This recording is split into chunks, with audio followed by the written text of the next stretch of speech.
Posibleng hindi na magtagal pa ang Independent Commission on Infrastructure o ICI ayon sa Ombudsman. Pero ang sabi ng Executive Director ng ICI, mananatili ang komisyon hanggang makumpleto ang mandato nito o hanggang hindi binubuwag ng Pangulo. Nakatutok si Maki Pulido. Nakakahigit 2 buwan pa lang mula nang maitatag ang Independent Commission for Infrastructure pero posibleng di na yan magtagal, ayon kay Ombudsman Jesus Crispin Remulla. Sa loob kasi ng 1 hanggang 2 buwan, posibleng i-turn over na ng komisyon ang nasimulang investigasyon sa Office of the Ombudsman. Kasi hindi naman pwedeng forever ang ICI at itong susunod na taon ay marami tayong kukunin mga batang abogado na siyang magmamana ng mga problema na pinakailangan ayusin natin sa ating bayan.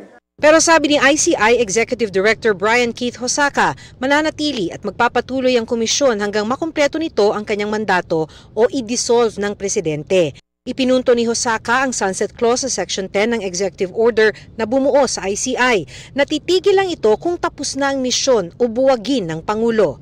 Sabi ni mamamayang Liberal Party List Representative Laila De Lima, hindi pa tapos ang misyon ng ICI. At ang tamang direksyon para sa kanya ay palakasin ang kapangyarihang mag-imbestiga ng komisyon sa pamamagitan ng pagsasabatas ng panukala niyang Independent Commission Against Infrastructure Corruption na may counterpart na ring panukala sa Senado.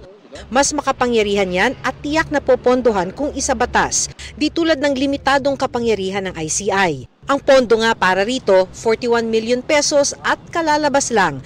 Kaya hindi pa sumasahod ang staff at commissioners, ayon kay ICI Special Advisor Rodolfo Azurin. Kaya ilang buwan ng kanya-kanyang bunot sa sariling bulsa mga opisyal para gumulong ang kanilang investigasyon.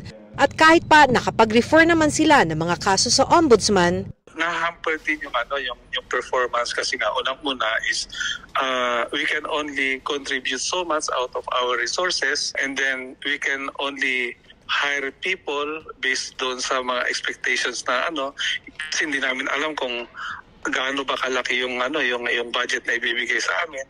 Sa kabila niyan, itinanggi ni Azurin na magre-resign din siya kasunod ng naunang pagbibitiw sa komisyon ni dating DPWH Secretary Rogelio Singson.